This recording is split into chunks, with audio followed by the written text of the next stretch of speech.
persepsi yang salah tentang Yesus Kristus.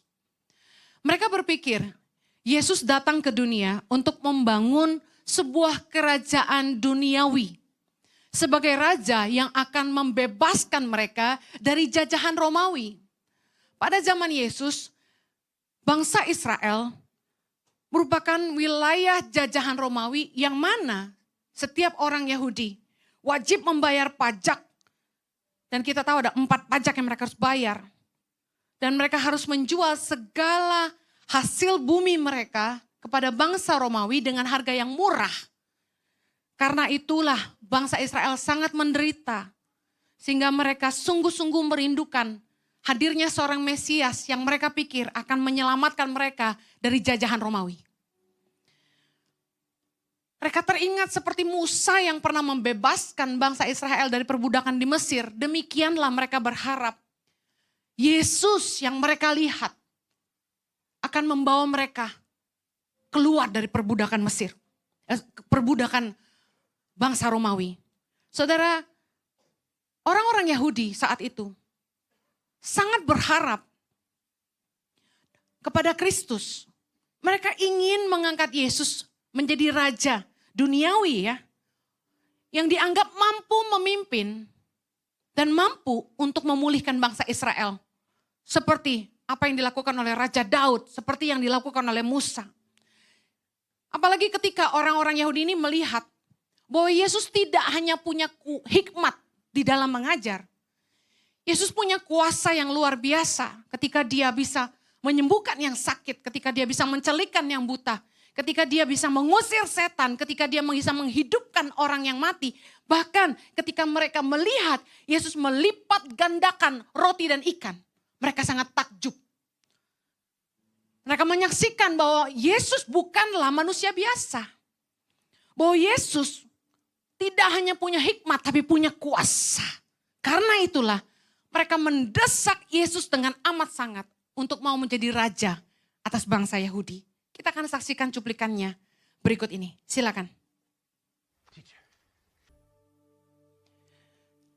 Potongan film baru tadi yang kita saksikan merupakan secuplik dari film The Last Supper yang bisa Anda ikuti di sinema-sinema di bawah, juga ada di CGV, di XX1.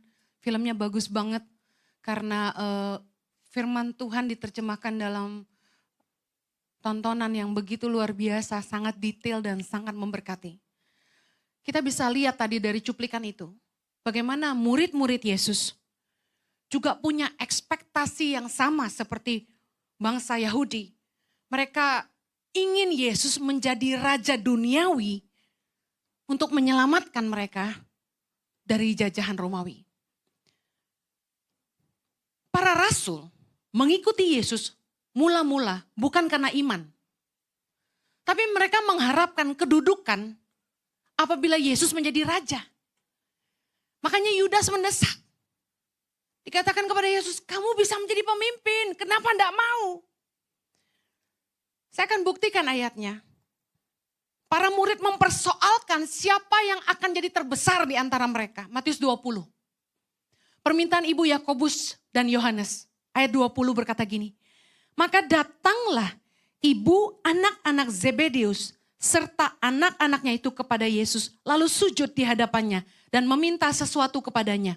Kata Yesus, apa yang kamu kehendaki?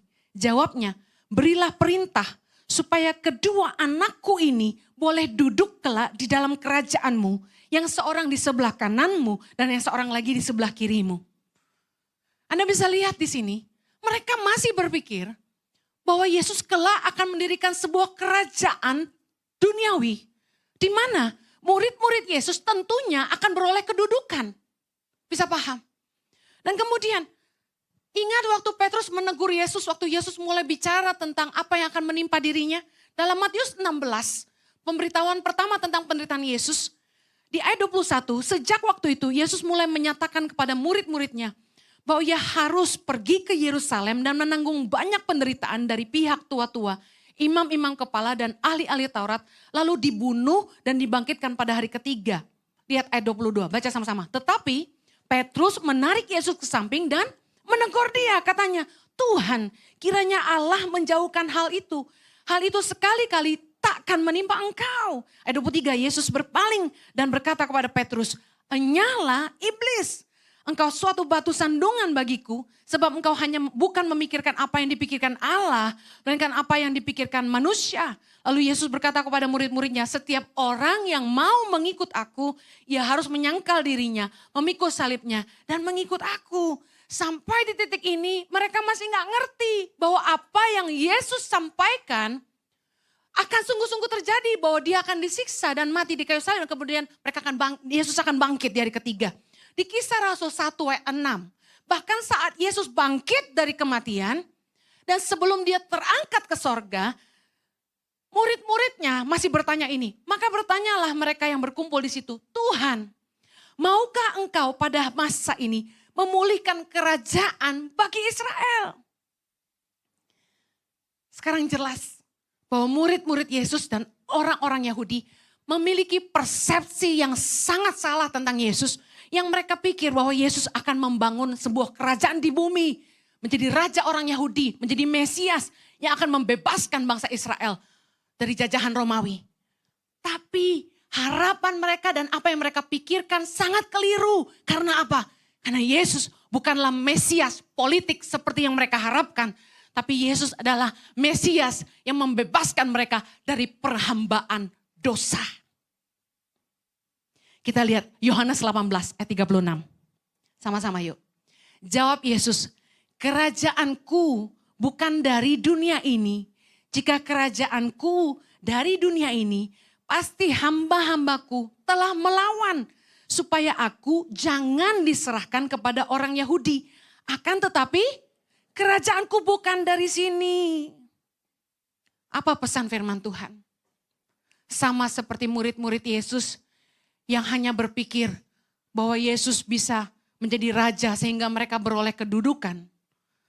Mereka salah persepsi seperti kita. Kita salah persepsi tentang kehidupan. Yang kita kejar di dunia ini adalah kekuasaan, kekayaan, kedudukan, ketenaran. Yesus hadir bukan untuk jadi raja dunia, tapi untuk menyelamatkan kita dari dosa. Yesus mati untuk menebus kita dari dosa-dosa. Nah, saya mau kasih tahu, Yesus menyadarkan kita bahwa kerajaannya bukan dari dunia ini. Yesus mengingatkan kita bahwa ada kerajaan kekal yang menanti setiap kita. Yang pada akhirnya menjadi lebih penting dari semua pencapaian yang bisa kita cari di dunia ini. Yesus nyadarin kita, hey, Yesus punya kesempatan untuk mendirikan sebuah kerajaan di dunia kalau dia mau. Bayangkan, dia punya hikmat, dia punya kuasa, dia punya pengikut yang sangat menginginkan dia menjadi raja di dunia. Tapi no, Yesus gak mau jadi raja di dunia. Kenapa? Karena dia mengasihi kita. Karena dia mau kasih tahu kita, kamu salah. Fokus kamu gak boleh di dunia. Apa yang ada di dunia ini sementara, semuanya akan binasa. Tapi ada yang lebih penting daripada ini. Dan Yesus bersusah payah datang ke dunia dan mati buat kita. Karena dia mau kasih tahu, ada yang lebih penting dari sekedar membangun kerajaan di dunia. Saya mau kita lihat ayat firman Tuhan. Yesus berkata dalam Matius 6 ayat 33. Tetapi sama-sama, carilah dahulu kerajaan Allah dan kebenarannya, maka semuanya akan ditambahkan kepadamu. Dan sebelum ayat ini, Yesus bahas soal segala kekhawatiran kita tentang hidup, bukan? Makan, minum, pakai. Yesus bilang gini, carilah dahulu kerajaan Allah dan kebenarannya. Dalam hidup kita ini, fokus kita tuh cuma dunia, dunia, dunia. Sampai kita lupa bahwa setiap kita, ujung dari hidup setiap kita, mau Anda lulus SD, mau Anda kuliah S3, mau Anda kaya, mau Anda miskin, mau Anda kurus, mau Anda gemuk, tujuan akhir setiap kita, destinasi kita yang akhir adalah tahta pengadilan Allah. Setiap kita akan menghadapi tahta pengadilan Allah. Dan Untuk itulah Yesus datang ke dunia menjadi pembela bagi kita. Untuk menebus kita dari segala dosa-dosa kita. Katakan amin. Kita tuh fokusnya hidup di dunia. Sampai-sampai kalau kita doa, yang kita minta tuh gini, Tuhan berkati aku berlimpah-limpah. Kita lebih worry, kita miskin. Tapi kita lupa bahwa kita mesti ngerti kehendak Tuhan dalam hidup kita. Kita jadiin Tuhan kayak Doraemon. Kita doa minta semua yang kita inginkan dan kita mau semua keinginan itu tercapai. Dan kita mau semua doa kita dijawab. Kita jadiin Tuhan kayak satpam. Tuhan aku lagi keluar negeri, tolong titip rumahku ya. Tuhan kita jadiin seperti tukang parkir. Ketika kita mau ke mall, kita doa bilang gini, Tuhan tolong supaya aku dapat parkiran ya. Banyak Anda yang kalau ke mall selalu doa gitu. I'm telling you, He is the King of Kings, the Savior of your life. Dia bukan tukang parkir kamu. Dia bukan satpam kamu. Jangan terus minta berkat kalau kamu tidak peduli apa yang jadi kehendaknya dalam hidupmu. Amin. Yesus ingetin kita, jangan kejar harta dunia. Jangan cuma fokus sama yang di dunia. Ini sementara, ada kerajaan Allah menanti kita. Kerajaan Allah selalu bicara soal kehendak Tuhan dalam hidup kita. Kerajaan sorga yang harus jadi fokus kita. Berapa banyak Anda yang pengen masuk sorga? Saya nggak lagi Bible study, jadi jangan debat saya. Kalau mati Hades duluan kah Henny? Nggak peduli. Gue belum pernah mati, jadi gue nggak tahu. Yang gue tahu di firman Tuhan bilang kita akan menghadap tahta pengadilan sorga. Amin.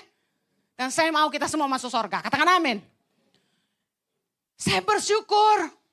Yesus jadi teladan buat kita. Kalau dia mau, dia bisa bikin gereja paling rame sedunia. Buka cabang seluruh dunia. Amin. Pendeta besar mana yang mau ngalahin dia? Dia gak usah kebas-kebas jasnya, dia gak perlu tiup-tiup, dia gak perlu apa-apa. Dia cukup ludahin kita sembuh. Gak percaya ludah Yesus penuh kuasa? Dia ludahin tanah bulat-bulat jadi mata. Dia terlalu berkuasa. Dia punya kemampuan untuk menggerakkan massa. Tapi dia bilang, aku gak tertarik menggerakkan massa. Aku tertarik menyelamatkan jiwa mereka. Berapa banyak hari ini pendeta lebih peduli massa daripada keselamatan jiwa-jiwa. Saya gak tertarik sama ketenaran. Tapi Tuhan kasih. Saya tahu supaya Injil diberitakan. Amin. Saya bilang sama diri saya, Henny, kamu gak boleh jadi pendeta mata duitan. Supaya gak lebih banyak orang kecewa sama pendeta. Waktu saya ditawarin Alphard, Anda pikir saya gak mau? Mau lagi. Cuma gue pikir gini, begitu gue turun dari Alphard di Lau Biici, langsung jemaat pergi. Bu Henny, sama aja kayak pendeta lain. Iya apa enggak? Iya kan? Jojo gak boleh beli Alphard tuh, ingetin. Halo, kalau Yesus aja mengorbankan dirinya untuk menebus dosa-dosa kita dengan darahnya. Artinya, ada perkara yang jauh lebih penting dari sekedar mengejar harta di dunia. Kisah Rasul 1 ayat 3. Kepada mereka, ia menunjukkan dirinya setelah penderitanya selesai dan dengan banyak tanda. Ia membuktikan bahwa ia hidup, katakan amin. Sebab selama 40 hari ia berulang-ulang menampakkan diri dan berbicara kepada mereka tentang, bayangin waktu Yesus bangkit, dia enggak iseng gentayangin imam besar Kayafas atau Pontius Pilatus atau para ahli Farisi dan ahli Taurat. Kamu yang salibin aku, binasa kau. Enggak. Coba kita bisa ngancam suami, awas lu kawin lagi, gua gentayangin lo. Yesus waktu bangkit, apa yang dia lakukan? Dia enggak wasting time balas kejahatan dengan kejahatan. Dia enggak peduli sama orang-orang yang enggak percaya sama dia. Dia enggak mau buang tenaga dan waktunya untuk memaksa mereka percaya. Tapi Yesus menampakkan dirinya kepada murid-muridnya. Kepada orang-orang yang harus meneruskan Injil keselamatan ini ke seluruh dunia. Sehingga kita hari ini bisa percaya dan beroleh keselamatan juga. Amin.